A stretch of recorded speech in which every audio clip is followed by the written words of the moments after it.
दोस्तों स्वागत है आपका द एग्ज़ाम पोर्टल में। कैसे चली आपकी तैयारी? आज का जो वीडियो होने वाला है, एक बहुत ही बढ़िया पोस्ट आया हुआ है पटना हाई कोर्ट में। उसके बारे में मतलब 6-7 मिनट 8 मिनट की वीडियो में सब कुछ बताऊंगा जो आपको जानने योग्य है। हालांकि जैसे ही वैकेंसी का एक शॉर्ट नोटिफिकेशन आया था, सब लोगों ने देख लिया होगा, समझ लिया होगा क्या है कैसे है, बट और कुछ छोटी छोटी बातों पर डिस्कशन करेंगे। इसके साथ ही जो सिविल कोर्ट के नोटिफिकेशन के बाद एग्ज़ाम का हुआ था, उस पर काफ़ी लोगों ने वीडियो बनाया था। खैर मुझे पता नहीं था कि एग्ज़ाम ऐसे ऐसे है। हम वेरीफाई करने के बाद ये पता चला कि ऐसा है। उसका जो बिहार सिविल कोर्ट वाला है, उसका सिलेबस थोड़ा सा ऑड है, मतलब बहुत कुछ का मिक्सर है। मैंने कुछ कुछ बुक्स मंगवाए हैं बाज़ार से, बाहर से। आने दीजिए, उस पर एक स्पेसिफिक बुक का हम रिव्यू करेंगे। मतलब उस बुक को आप यदि एक करते हैं, उसके बारे में क्या, उस जॉब के बारे में और बुक्स वगैरह के बारे में, तो चांसेस आपके बढ़ जाएंगे। मतलब क्योंकि उसका सिलेबस बहुत ब्रॉड है, बहुत ज़्यादा। सब कुछ आप कवर करते हुए बिहार दरोगा, सचिवालय, सिविल कोर्ट, एसएससी, फलना ढिमका सब कुछ नहीं कर पाएंगे। तो लेकिन उसमें जो सबसे कंसाइज चीज़ें हैं जो मैं आपको बताऊंगा, कुछ बुक्स हैं, देखते हैं उसमें किसमें बेहतर मिलता है, या कुछ अदर बुक्स बताऊंगा जैसे बेसिक बुक बताता रहता हूँ। तो उस पर हम लोग बात करेंगे। उसके नोटिफिकेशन और जॉब के बारे में अगले वीडियो में। ये वाला होने वाला है पटना जो हाई कोर्ट में असिस्टेंट की भर्ती आई है, उसके बारे में। देखिए, सबसे पहले नाम इसका है, असिस्टेंट की भर्ती है। असिस्टेंट असिस्टेंट की भर्ती है, और लेकिन ग्रेड पे है 4600। देखिए 4600 ग्रेड पे के बाद असिस्टेंट का ये होना, ये थोड़ा सा पदनाम इनका अलग तरीका। पटना हाई कोर्ट में जो होते हैं माननीय जज, बहुत बड़े बड़े ओहदे के होते हैं, उनका बहुत बड़ा मतलब एक दायरा होता है। तो इसमें जो 4600 ग्रेड पे वाले भी हैं, उनको भी असिस्टेंट ही कहा जाता है। हालांकि ये सेक्शन ऑफिसर के रूप में काम करते हैं। सेक्शन ऑफिसर 4600 ग्रेड पे का जॉब होता है। और यदि पुलिस में आप 4600 ग्रेड पे हैं यानी इंस्पेक्टर, तो उनका तो एक अलग ही भौकाली होता है। इसलिए वहाँ भी सेम सब कुछ है। बस वहाँ के गरिमा और इन सब के चलते नाम असिस्टेंट का दिया है, बट मैं एज ए सेक्शन ऑफिसर इनको समझता हूँ। और सेक्शन ऑफिसर के जो जितने सारे काम वगैरह होते हैं, इसका ये डील करेंगे। 2016 में शायद एक बहाली आई थी, 2011 में, तो उस समय तो हम लोग नहीं पता। 2016 में बहाली आई थी, कुछ 129-30 पदों की। अभी 550 के आसपास है। बहुत ही मतलब बड़ी वैकेंसी, और जॉब तो एकदम समझिए कि माशाअल्लाह से। कुछ चीज़ों को मैंने लिख के रखा है। इसका जो एक एलाबोरेटेड आर्टिकल मैं लिख दूंगा, जो आपको मिल जाएगा बाद में। अभी जो जो मेन चीज़ है मैं बता दे रहा हूँ। सबसे पहले जॉब प्रोफाइल के बारे में। सेक्शन ऑफिसर का जो काम होता है, काम बहुत डिफाइन नहीं है। अभी देखिए, कोई भी डिपार्टमेंट में आप ज्वाइन करेंगे, कोई भी डिपार्टमेंट में, तो काम बहुत ज़्यादा डिफाइन नहीं रहता। सब काम को आपको थोड़ा थोड़ा जानना होता है। इसमें काम करना है। जो सिविल वाले कोर्ट वाले हैं, उनमें जो छोटे छोटे अधिकारी हैं, उनसे काम कराना है। जैसे पेपर का काम, पीआईएल का काम, जैसे पब्लिक डीलिंग का होता है, और उनके कुछ क्वेरीज आते हैं, उनको कोर्ट का जो हियरिंग है उनको मॉनिटर करना, मेंटेन कराना, ये सब। और कुछ कुछ और भी हैं जो आप वहाँ पे जाएंगे तो आपको पता चलेगा। पहला बात ये जॉब के बारे में हो गया। दूसरा बात सुविधाएं। वो सारी सुविधाएं हैं जो आप सोच सकते हैं। सबसे पहली बड़ी सुविधा तो है, जो बाहर रह के तैयारी करते हैं तो आदत हो जाता है बाहर रहने का, तो उनके लिए सबसे बेहतर है वो पटना में ही रहेंगे। पटना हाई कोर्ट की वैकेंसी है, तो पटना में आपको वो सारी सुविधाएं मिलेंगी जो किसी और अदर जॉब में पटना में रहने पे सचिवालय वगैरह में मिलता है। गवर्नमेंट क्वार्टर मिलेगा, और बहुत सारी ल्यूक्रेटिव सुविधाएं, चैरिटी, डीए, सब कुछ, और वो सब सारी सुविधाएं भी मिलेंगी जो आप सोचते हैं। तो ये सुविधाओं से लैस जॉब है, मतलब इसमें कोई भी कमी नहीं है। आराम भी बहुत आपको मिलेगा। अब तो देखिए, आराम की बात रही तो इंडिया का जो वर्क प्रोफाइल है ना सरकारी जॉब का, उसमें आराम जैसा चीज़ मतलब संख्या बल जो है ना हर क्षेत्र में कम है, तो थोड़ा बहुत काम रहता ही रहता है, लेकिन बाकी के तुलना में वहाँ पे बहुत आराम है। दूसरी बात हो गई।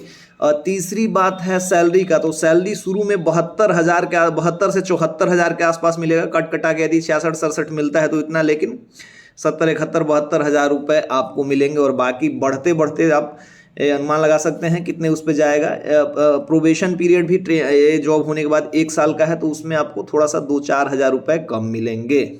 इन सब चीज़ों की चर्चा होगी। और फटाक से कुछ बातें, 6 फरवरी से इसका फॉर्म भरना शुरू होगा, 7 मार्च तक होगा। उसके बाद जल्दी जल्दी इनका एग्ज़ाम होगा। बहुत सारा इसमें विस्तृत नहीं है। एग्ज़ाम में टाइम पे कराएंगे, क्योंकि ये किसी बाउंडेशन से नहीं है, अपने आप में एक सर्वोच्च संस्था है बिहार के लिए।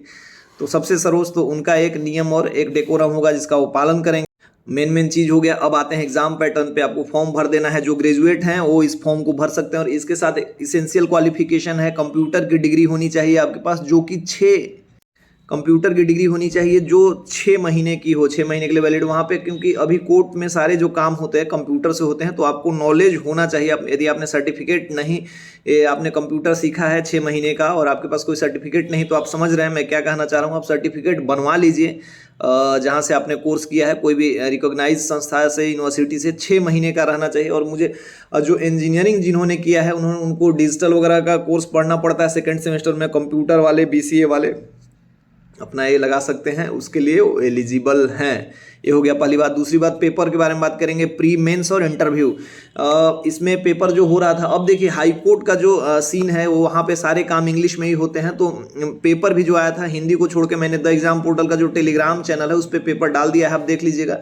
प्रश्न आसान है लेकिन इंग्लिश में है, तो बिहार का थोड़ा सा पृष्ठभूमि इंग्लिश के में हाथ टाइट रहता है, इसलिए थोड़ा सा टफ लगता है। बट हो सकता है कि इस बार अभी नोटिफिकेशन आएगा तो पता चलेगा कि हिंदी में भी देना है या नहीं देना है, क्योंकि बात हो रही है कि कोर्ट्स वगैरह में भी ऐसे काम किए जाएंगे। तो हो गया दूसरा बात। अब एक एग्जाम पैटर्न की बात कर लेते हैं फटाफट। प्री मेंस इंटरव्यू से शुरू करते हैं। इंटरव्यू लास्ट स्टेज है लेकिन 10 नंबर का होता है, लेकिन वो भी अपना वेटेज रखता है। तो इंटरव्यू का बात हो गया। प्री जो है क्वालिफाइंग है, 100 नंबर का है, 30 नंबर का इंग्लिश, 30 नंबर का GK, 20 नंबर का मैथ, 20 नंबर का हिंदी। 3 सेगमेंट को आप बहुत आसानी से कर सकते हैं। द एग्जाम पोर्टल के उस पर जाके आप देखिएगा, आपको पेपर मिलेगा, पेपर एनालाइज कर लीजिएगा। मार्केट में कभी जाऊंगा तो देखूंगा कौन बेहतर सेट है, क्या उन्होंने मतलब इसको उस हिसाब से रिप्लिकेट किया है कि एक मतलब जैसा एग्जाम में आता है वैसा सेट, तो मैं आपको बताऊंगा। फिलहाल आपको थोड़ा सा, यदि देखिए इंग्लिश में मैं समझ सकता हूँ सबका हाथ टाइट है, मेरा कुछ ज़्यादा ही टाइट है, तो आप इंग्लिश पे जो सिलेबस आएगा मतलब 6 तारीख के बाद, उसमें इंग्लिश पे थोड़ा सा आपको फोकस करना है। बाकी जो जनरल ट्रेंड है यहाँ पे SSC CGL के बच्चों को थोड़ा सा एज मिलता है, क्योंकि वो इंग्लिश भी पढ़े हुए रहते हैं। लेकिन आप इंग्लिश का सिलेबस देखिएगा, क्वेश्चन देखिएगा तो बहुत ज़्यादा टफ नहीं है। जब SSC की तैयारी करते थे तो लगता था कि हो जाएगा, SSC की तैयारी के साथ साथ वाले बच्चों के लिए हेल्पफुल है। लेकिन इंग्लिश यदि आप पढ़ेंगे तो बिहार के बच्चे मैथ, GK और हिंदी में आप एज ले सकते हैं। मैं बताऊंगा अलग से कि हिंदी के लिए कौन सा बुक फॉलो करें।